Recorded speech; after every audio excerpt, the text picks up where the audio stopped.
Padre, queremos, Señor, esta mañana darte gracias, Señor, por habernos traído a tu casa. Y queremos, Señor, agradecerte también, Señor, que tú hayas permitido, Señor, que pudiésemos gozarnos de estas alabanzas como lo hemos hecho, Señor. Rogamos, Padre, para que tú santifiques a cada uno de estos adoradores, Señor, del grupo de alabanza. Que tú sigas, Señor, bendiciendo sus vidas y consagrándolos a ti. Y que, Padre, con esto nosotros podamos, Señor, completar la razón de ser de estos cultos que te dedicamos a ti, Señor, al adorarte, a honrarte, al predicar tu palabra, al elevar nuestras peticiones, nuestras oraciones a ti y nuestras acciones de gracia. Queremos interceder esta mañana por el nietecito de nuestra hermana, Señor, para que tú permitas que pueda ser sanado, Señor, y que llegue a conocer a Jesucristo como su Señor y Salvador.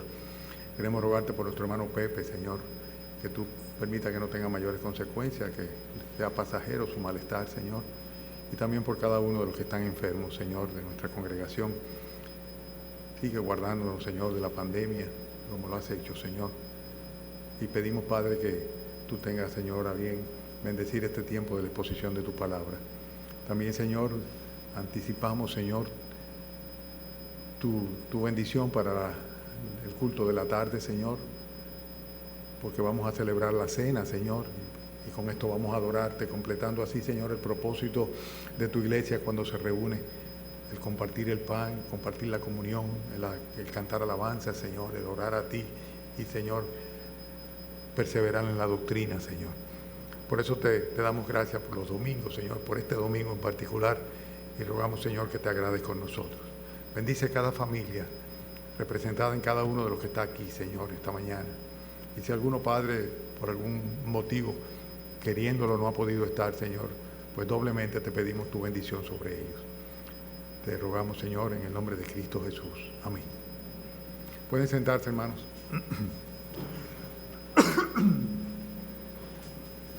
Bueno, el texto de nosotros es Mateo capítulo 22, versículos 23 en adelante. Mateo 22, versículo 23 en adelante.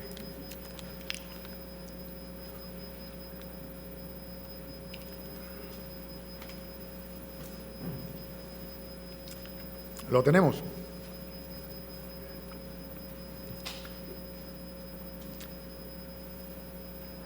En aquel día vinieron a él los saduceos, que dicen que no hay resurrección, y le preguntaron diciendo: Maestro, Moisés dijo, si alguno muriere sin hijos, su hermano se casará con su mujer y levantará descendencia a su hermano. Hubo pues entre nosotros 7 hermanos. El primero se casó y murió, y no teniendo descendencia dejó su mujer a su hermano. De la misma manera también el segundo y el tercero hasta el séptimo. Y después de todos murió también la mujer. En la resurrección, pues, ¿de cuál de los 7 será ella mujer, ya que todos la tuvieron? Entonces respondiendo Jesús les dijo: erráis, ignorando las Escrituras y el poder de Dios, porque en la resurrección ni se casarán ni se darán en casamiento, sino serán como los ángeles de Dios en el cielo. Pero respecto a la resurrección de los muertos, ¿no habéis leído lo que fue dicho por Dios cuando dijo: yo soy el Dios de Abraham, el Dios de Isaac, el Dios de Jacob? Dios no es Dios de muertos, sino de vivos. Oyendo esto, la gente se admiraba de su doctrina. Ya, este es el pasaje. Vamos a predicar sobre este pasaje en esta mañana. Ahí hay 3 puntos fundamentales en nuestra predicación. La primera tiene que ver con las preconcepciones religiosas. El segundo punto tiene que ver con el error que cometemos o cometen algunos cuando ignoran las Escrituras, a lo cual hace referencia el texto. Pero finalmente, y es el título del mensaje, el hecho de que Dios es solo un Dios de vivos, el Dios de vivos, que es lo que dice en el versículo 33. Con esto vamos a concluir el bosquejo y la exposición del mensaje de esta mañana. Los saduceos que aparecen aquí interpelando al Señor Jesucristo en el versículo 23, son una secta que aparecieron durante el periodo intertestamentario. Entre el Antiguo y el Nuevo Testamento fueron uno de los religiosos judíos, pero tenían una connotación muy particular, y era el hecho de que eran personas que estuvieron siempre relacionados con los herodianos, y los herodianos eran prácticamente una especie de partido político seguidores de Herodes. Entonces los saduceos y los herodianos por un lado, y por otro lado los fariseos, a los cuales el Señor Jesucristo ya había confrontado en varias ocasiones, y todavía veremos las próximas semanas que los confronta aún más, porque tenían una serie de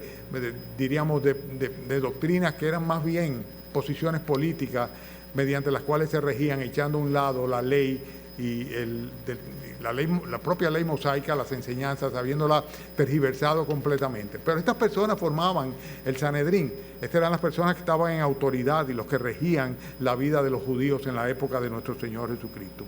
Fíjense que eran personas, los saduceos me estoy refiriendo, sumamente aristocráticas, y de hecho prácticamente la totalidad de los que eran sacerdotes, de la línea de los sacerdotes, sumos sacerdotes y los sacerdotes, eran saduceos por lo general. O sea, siempre eran una clase sacerdotal y una clase sacerdotal influyente.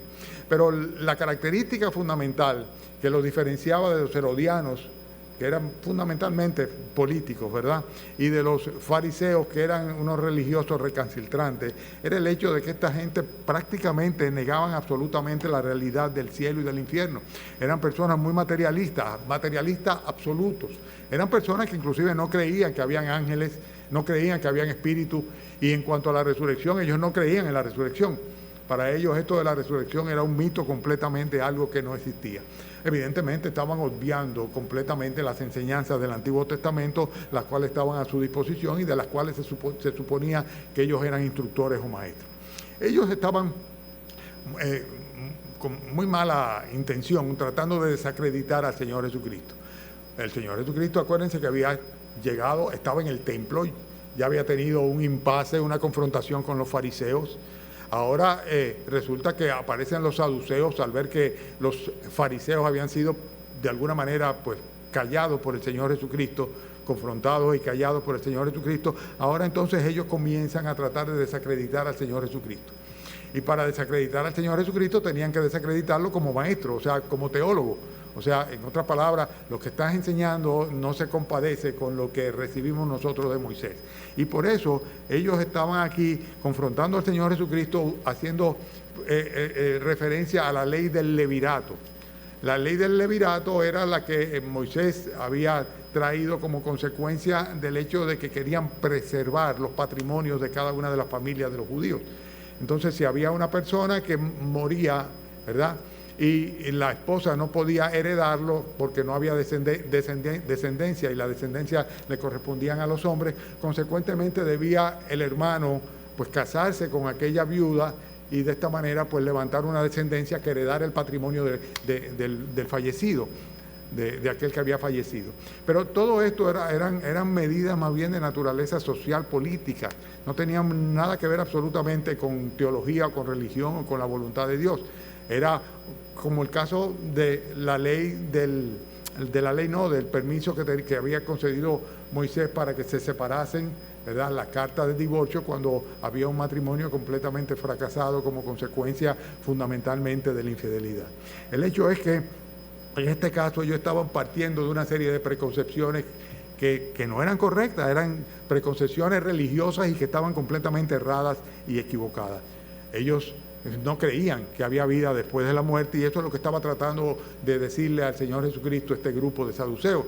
Estaban diciéndolo, tú te fijas, el propio Moisés no creía en que había vida después de la muerte, porque si aplicamos la enseñanza del levirato a una realidad, partiendo de una hipótesis que lo presentan como si fuera una realidad, pero seguramente era una mentira, ¿verdad?, de que un hombre había muerto y la viuda se había casado con 7 hermanos, hasta que finalmente, bueno, yo diría que viuda tan, oye, qué viuda, o sobre todo, qué hermanos, ¿verdad? Porque después del segundo, el tercero, cualquiera no se arriesga a casarse con esa mujer, ¿verdad? Pero en fin, en base a esa utópica, ¿verdad?, realidad, trataron de aplicar, en base a sus preconcepciones, la enseñanza del levirato para desacreditar al Señor Jesucristo en cuanto a la enseñanza que estaba dando de la vida eterna, de la resurrección de los muertos, etcétera, etcétera.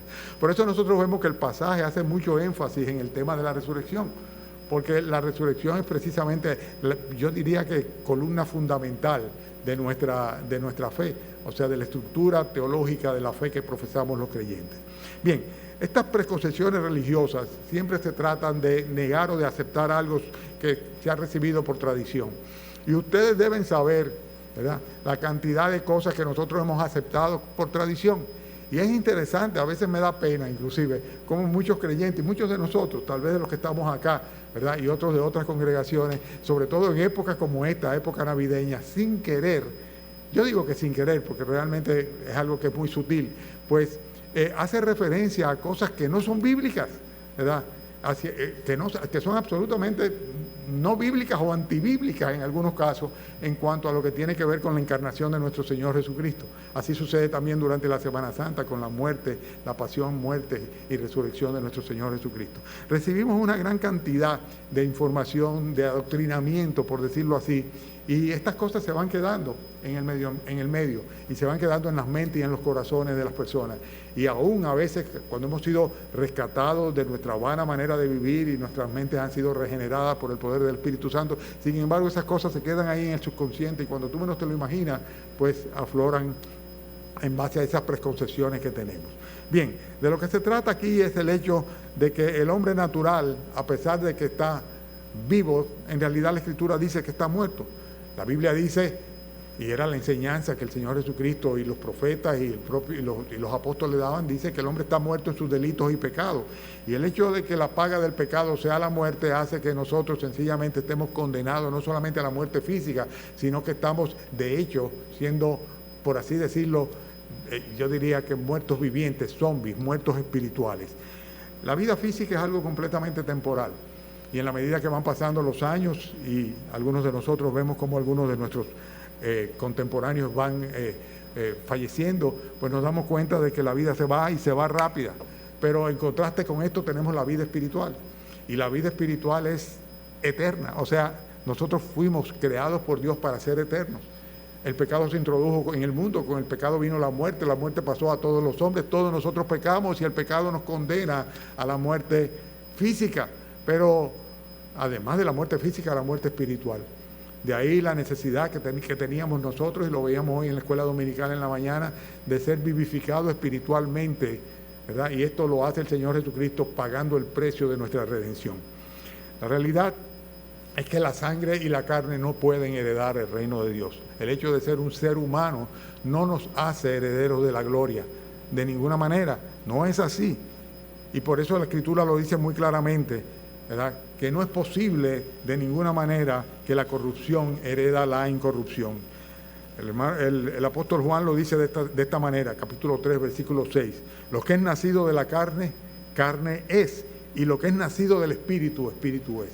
Y esto se lo dice precisamente a un hombre ya mayor, un hombre religioso, lleno de preconcepciones, que se acerca al Señor Jesucristo, queriendo buscar de Él, yo diría, la anuencia o la aprobación, y el Señor es absolutamente categórico cuando le dice, te es necesario nacer de nuevo. Es necesario que nazcas de nuevo, porque si no hay un nacimiento espiritual, lo que está sobre ti es la condenación de la muerte, y la muerte eterna, la muerte espiritual.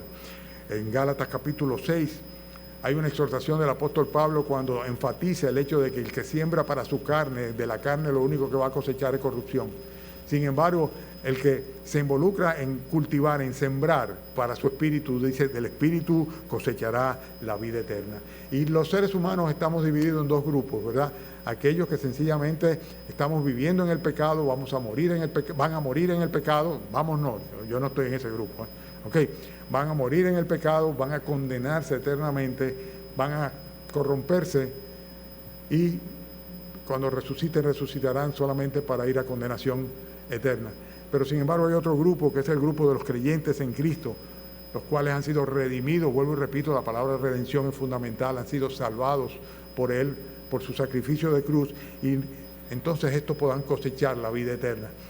Esta es la esperanza bienaventurada que nosotros tenemos, de que vamos a recibir del Señor Jesucristo un nuevo cuerpo, un cuerpo espiritual, como lo describe claramente en Primera de Corintios. Bien, la muerte, en otras palabras, y es el punto en que estoy ahora, no es un sinónimo de extinción. Hay muchos pasajes que nos hablan sobre esto. Yo les voy a rogar a ustedes que me acompañen en algunos de estos textos porque son importantes. El primero de ellos está en Primera de Tesalonicenses, capítulo 4. Y hay unos versículos aquí en 1 de Tesalonicenses 4, versículos que van del 13 al 18, que voy a leer junto con ustedes. Búsquenlo, por favor. Estamos en el punto en el cual estamos enfatizando el que cuando pasemos de esta vida, cuando termine nuestra vida, cuando la muerte se consuma físicamente en nosotros, eso no significa que vamos a desaparecer. No se acabó todo ahí, al contrario, ahí es cuando comienza una eternidad en gloria o una eternidad en condenación, pero somos eternos, ciertamente. Y en 1 Tesalonicenses capítulo 4, versículo 13, el apóstol Pablo habla sobre esta realidad, cuando dice, tampoco queremos, hermanos, que ignoréis acerca de los que duermen. Cuando habla de los que duermen está refiriéndose a creyentes, de los cuales no se dice que en la Escritura que mueren. ¿Por qué? Porque sencillamente van a estar durmiendo, por así decirlo, esperando la redención de sus cuerpos. Y dice que no quiero que ignoréis acerca de los que duermen para que no os entristezcáis como los otros que no tienen esperanza. Un pasaje que usamos muchas veces cuando estamos en los mortuorios, ¿verdad? Y queremos animar a una persona. Pero en cierta manera, si utilizamos el pasaje cuando el difunto o la difunta se trata de una persona inconversa, de una persona que no ha nacido de nuevo, pues prácticamente lo que estamos diciéndole es entristezcanse, porque para ustedes o para esa persona no hay ninguna esperanza. Pero hablando de los hermanos, dice, hermanos, no quiero que ignoréis, porque si creemos, versículo 14, que Jesús murió y resucitó, y esa es la esperanza, la creencia, la fe del creyente, así también traerá Dios con Jesús a los que durmieron en él. Por lo cual decimos esto en palabra del Señor, que nosotros que vivimos, y Pablo tenía la esperanza de que el Señor Jesucristo viniera a buscarlo aún estando en vida, que habremos quedado hasta la venida del Señor, no precederemos a los que durmieron, porque el Señor mismo con voz de mando, con voz de arcángel y con trompeta de Dios descenderá del cielo, y los muertos en Cristo, ¿qué dice?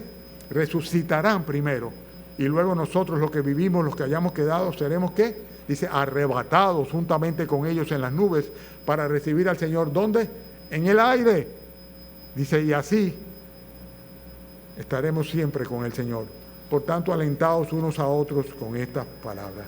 La esperanza bienaventurada del creyente es esperar el momento en el cual pues se reúna con el Señor y con la perspectiva de no tener que pasar por los dolores de la muerte si el Señor viene antes de que la realidad de la sentencia de la muerte física caiga sobre cada uno de nosotros.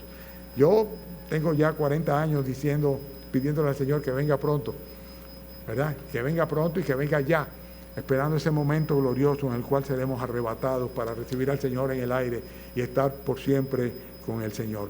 Pero también la Escritura nos habla claramente de que hay un orden de resurrecciones. O sea, la resurrección es una realidad y la resurrección se produce en diferentes momentos. Y por eso yo quiero que ustedes me acompañen al capítulo 15 de Primera de Corintios, donde de una manera muy clara el apóstol Pablo explica acá todo lo que tiene que ver con la resurrección de los muertos. Vayan a Primera de Corintios capítulo 15, por favor. Pablo estaba aclarándole a los corintios sobre esta doctrina, la que no creían los saduceos, que se efectuaría porque no creían ciertamente en la resurrección, no creían en la vida eterna, no creían en la realidad del espíritu del hombre.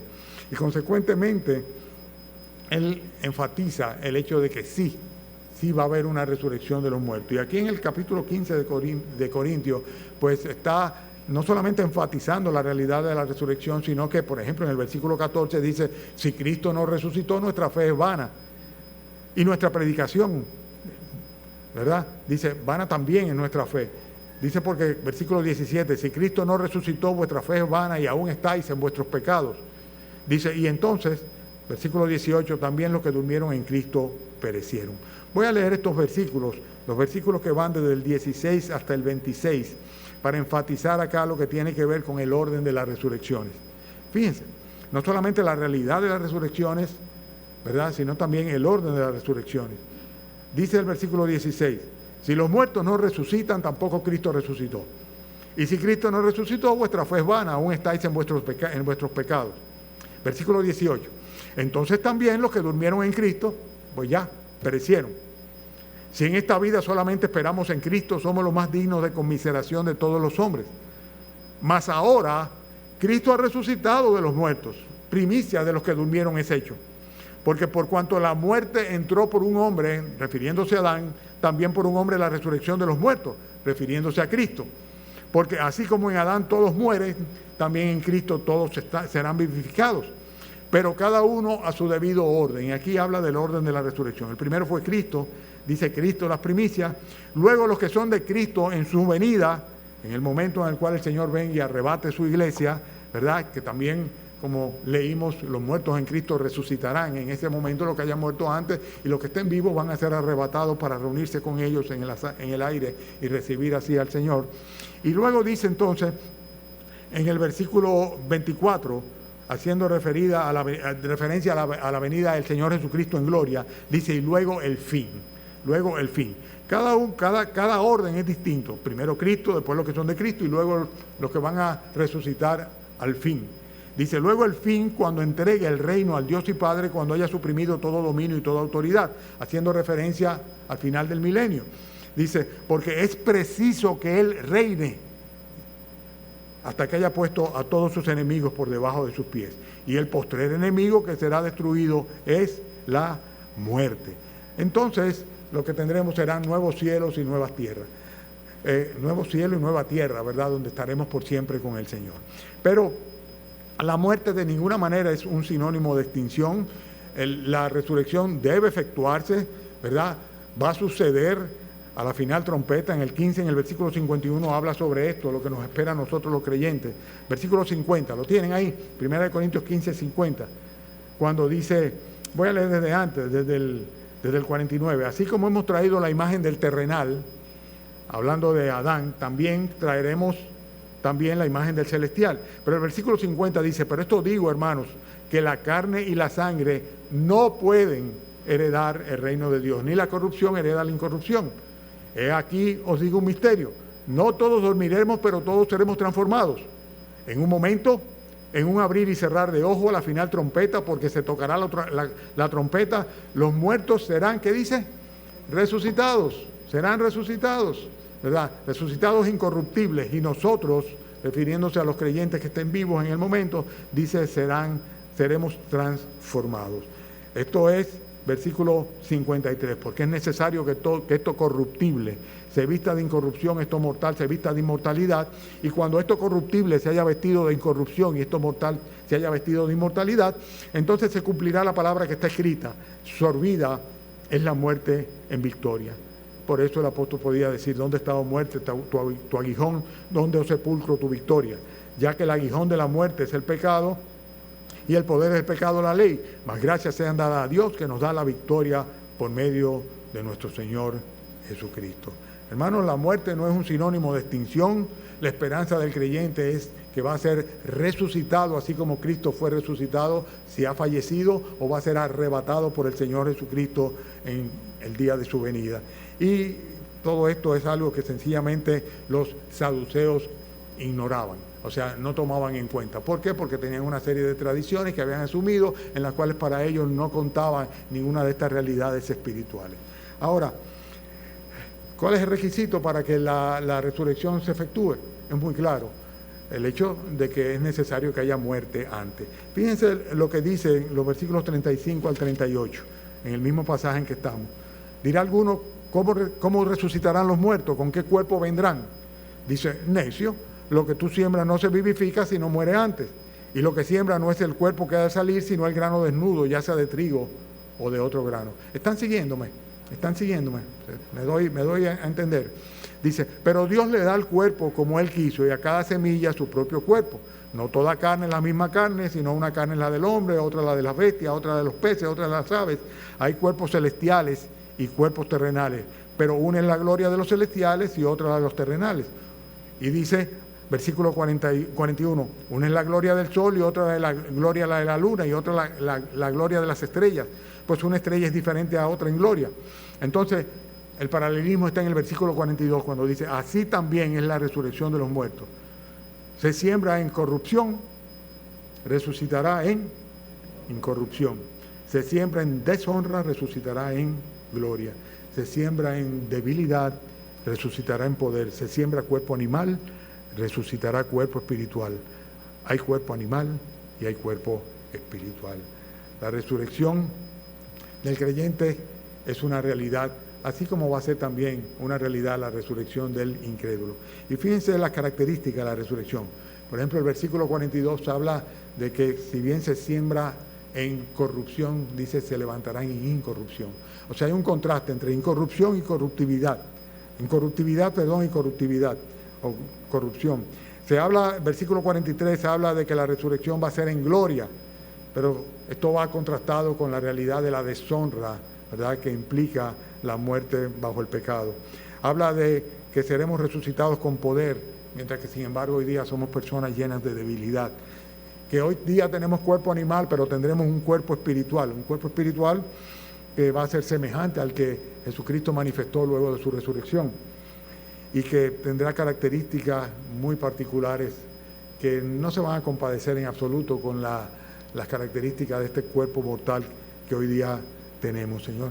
Dice el versículo 45 que se tratará de almas vivientes, ¿verdad?, sustituida por espíritu vivificante, el espíritu del Señor. Y habla también de la diferencia que hay entre el cuerpo terrenal y el cuerpo celestial. O sea que en la resurrección tendremos incorruptibilidad, gloria, poder, cuerpos espirituales, vamos a tener el espíritu de vida en nosotros y serán cuerpos celestiales. Dice aquí de una manera muy clara en el pasaje que estamos leyendo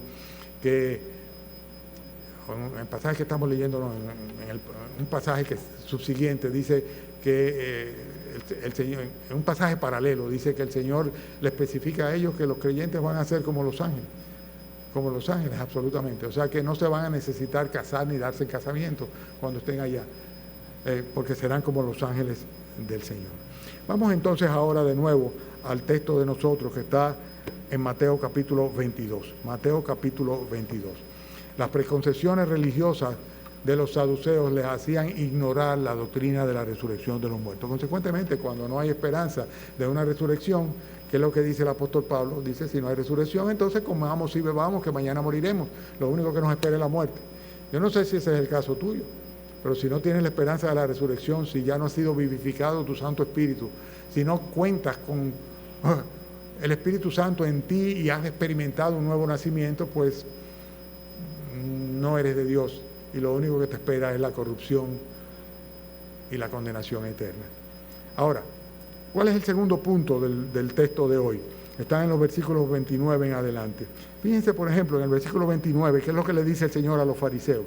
Le dice, erráis ignorando las Escrituras y el poder de Dios. Erráis ignorando las Escrituras y el poder de Dios. Todo lo que ellos estaban diciendo, aparte de ser una gran mentira, porque era difícil de creer, la historia aquella de los 7 hermanos que se casaron con la mujer, pero suponiendo que fuera verdad, de cualquier manera eso no es lo importante.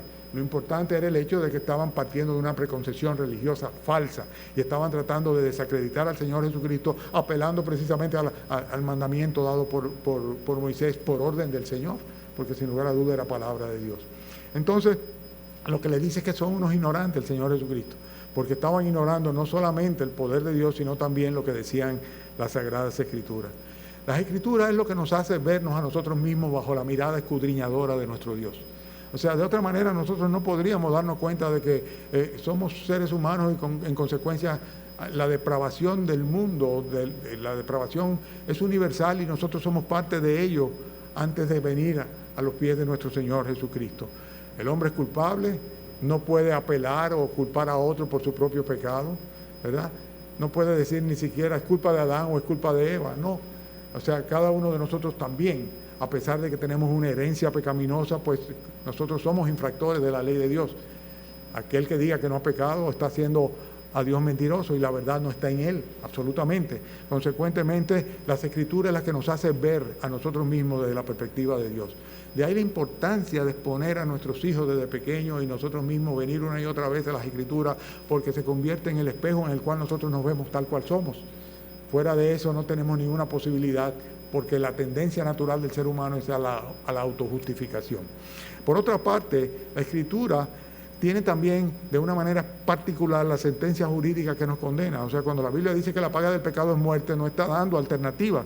Y cuando dice la palabra de Dios, en el profeta Ezequiel, el alma que pecare esa morirá, tampoco está dando ninguna alternativa. Son sentencias divinas. La muerte viene como consecuencia del pecado. Y esto es algo de lo cual no nos libramos. Pero las Escrituras nos hacen también entender la incapacidad que tenemos nosotros para escoger el camino correcto y abandonar el pecado para que podamos tener de parte del Señor, por así decirlo, el indulto divino o la justificación. O sea, solamente si nosotros nos exponemos a la Sagrada Escritura, nos convertimos en personas capaces de comprender la obra del Señor Jesucristo y, sobre todo, la incapacidad que nosotros tenemos de, por nosotros mismos, lograr el perdón y lograr la salvación de nuestras almas. Y, en consecuencia, apelar a la misericordia del Señor Jesucristo y a la obra realizada en el Calvario. Hermanos, Proverbios lo dice de una manera muy clara, que hay caminos que al hombre le parece derecho, pero su final es un camino que conduce a la muerte, camino de muerte. Por eso tenemos que ir a las Escrituras, porque las Escrituras nos da la capacidad de sentirnos y reconocernos como completamente depravados, inmerecedores. Y en consecuencia ya no reclamamos la salvación ni el perdón, sino que solicitamos, suplicamos, imploramos la misericordia y la gracia de Dios. Y solamente de esta manera es como podemos obtener el favor de Dios por su misericordia, porque Él no se complace en los que se condenan, por el contrario, se complace en salvar a los pecadores. En ellas, en las Escrituras, nosotros podemos recibir la fe que es imprescindible para que, oyendo el mensaje del Evangelio de Dios, podamos ser salvos. Y la Biblia dice que la fe viene por el oír y el oír por la palabra de Dios. Estoy enfatizando el hecho de que ignorar las Escrituras, tenerlas a menos, tener la Biblia simplemente como un artículo dentro del librero o la biblioteca o en una gaveta de la casa, en una esquinita para tomarla tal vez los domingos para venir a la iglesia, si es que ya no la reemplazamos por el celular. Grave error ese, grave error. Yo insisto en eso mucho. No reemplacemos nuestras Biblias por el celular. Yo utilizo la Biblia, en mi celular la Biblia, pero la uso como una concordancia para buscar pasajes bíblicos. Pero me encanta tener una Biblia completamente marcada, subrayada, con una serie de énfasis con las cuales el Señor me va hablando cada día en mis devocionales. Bien, me fui por la tangente absolutamente, pero quiero decirles que la palabra de Dios es imprescindible, no podemos ignorarla, no podemos vivir sin ella, porque ella es la que nos permite a nosotros, que nosotros podamos ver la provisión de Dios y la misericordia divina, la dádiva, la gloriosa, sublime dádiva de la salvación mediante la vida eterna, que es solamente por medio de nuestro Señor Jesucristo.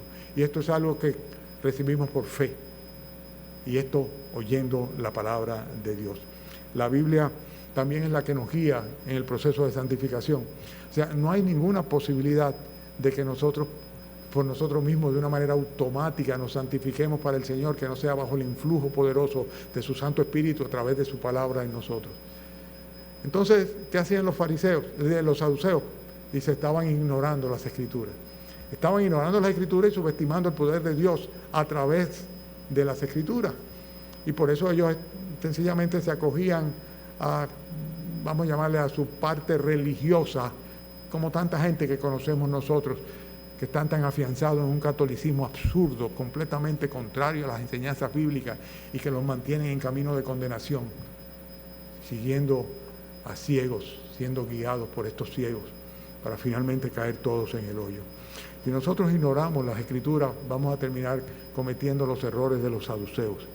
Por eso debemos siempre, como hijos obedientes, dice, seguir al Señor en santidad. Dice la Biblia que como aquel que nos llamó es santo, nosotros debemos también ser santos en toda nuestra manera de vivir. ¿Por qué? Porque Cristo está. Porque Cristo está, en las Escrituras está escrito que nosotros debemos ser santos así como el Señor es santo. Hermanos, si ignoramos las Escrituras vamos a terminar errando. Por eso, fíjense qué interesante, que cuando el Señor Jesucristo es confrontado por ellos, queriéndole decir, pero Moisés dijo tal cosa, ¿y cómo se aplicaría? Lo que se ve evidentemente que Moisés no creía en eso de la resurrección, porque no puede ser mujer de los 7 hombres cuando se resucite, o sea que él estaba descartando la posibilidad de la resurrección. ¿Qué es lo que hace el Señor? El Señor hace lo mismo que cuando le fueron a cuestionar sobre el divorcio. Dice, ¿no habéis leído? O sea, lo refiere a las Escrituras, a las enseñanzas del Antiguo Testamento, No habéis leído lo que fue dicho por Dios, y en este caso está haciendo referencia al pasaje de la zarza cuando se le apareció a Moisés. No habéis leído que fuera de Jesucristo no hay salvación, porque no hay otro nombre bajo el cielo dado a los hombres en el cual podamos ser salvos. Yo soy el Dios de Abraham, el Dios de Isaac, el Dios de Jacob.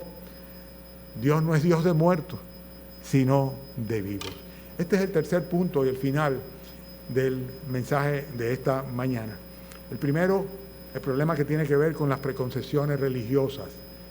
El segundo, el error tan grande que se puede cometer cuando se tiene a menos o se ignoran las Escrituras. Y el tercero, definitivamente, el hecho de perder de vista que Dios no es un Dios de muertos, sino un Dios de vivos. Cuando Él dice yo soy el Dios de Abraham, el Dios de Isaac y el Dios de Jacob, es porque para Él ellos están vivos, no han muerto, están vivos. Y es lo que enseña la palabra de Dios de una manera categórica. Cuando el Señor Jesucristo dijo, de cierto os digo, el que oye mi palabra y crea al que me envió, tiene vida eterna. No vendrá a condenación, mas ha pasado de muerte a vida. Todos los que estamos aquí hemos pasado de muerte a vida. Es Dios nuestro Dios, porque Dios no es Dios de muertos, sino de vida, de vivos. Si hemos sido vivificados en nuestro espíritu, si hemos experimentado un nuevo nacimiento, entonces sí.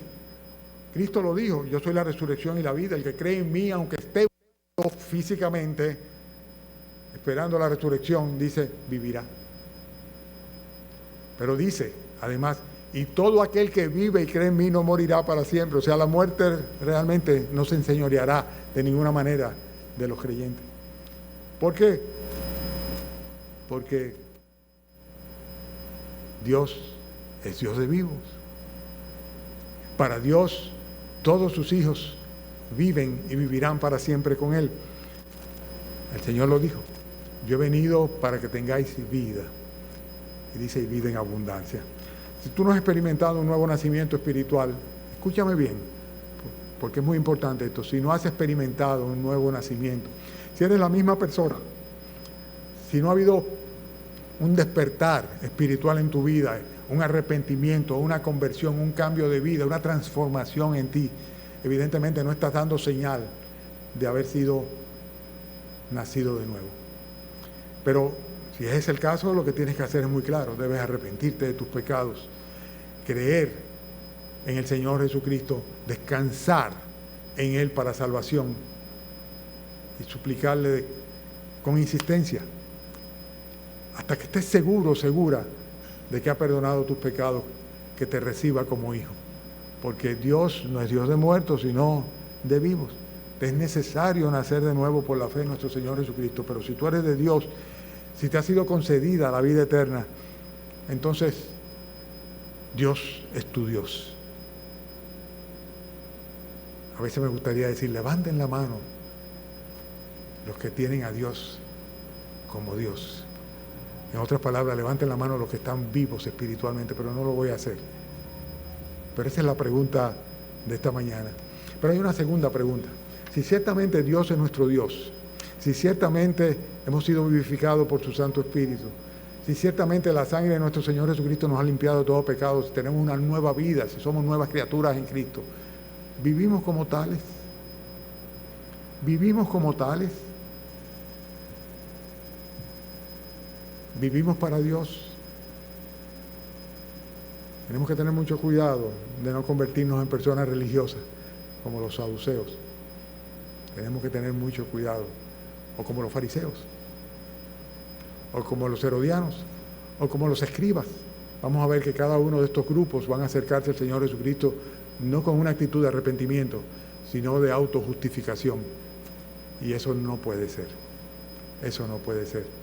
Hay que acercarse a Jesús con el espíritu contrito, rogándole misericordia y gracia. Hay que permanecer en las Escrituras. Pero que ya yo me convertí, pastor. Yo lo sé que tú te convertiste. Qué bueno, gracias al Señor. Pero oye, me quiero decirte una cosa, no te distraigas. Atiéndeme, que es a ti que te lo estoy diciendo. No hay ninguna posibilidad de que de una manera automática seas santificado o santificada, que no sea por el influjo del Espíritu Santo a través de las Escrituras. Hay que permanecer en las Escrituras. tenemos que permanecer todo el tiempo apegados a la palabra del Señor. Vamos a orar, inclinemos nuestro rostro y así vamos a concluir el culto de esta mañana. Señor, gracias, Padre, porque tú nos has dado perdón, salvación y vida eterna. Y por eso, Señor, tú eres nuestro Dios, tú eres Dios de vivos. Y qué bueno, Señor, que para ti vivimos, Señor, a pesar de que tal vez, Señor, tengamos que experimentar los dolores de la muerte física, Señor.